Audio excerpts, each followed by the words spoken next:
the proper way to get the hairline done, the way you properly utilize the guard.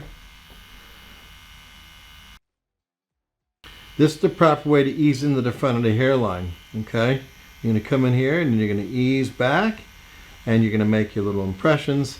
Now you're going to follow that, and as you come up you can flatten out the machine to make a little bit more of a intense impression as you come up.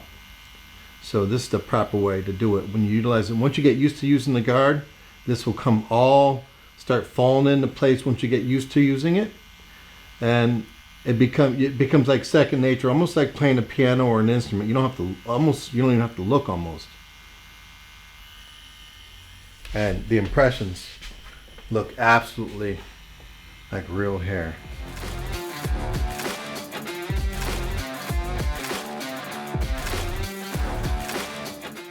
I don't want to mess it up. We can, when he comes for doing this, we can really get crazy with it.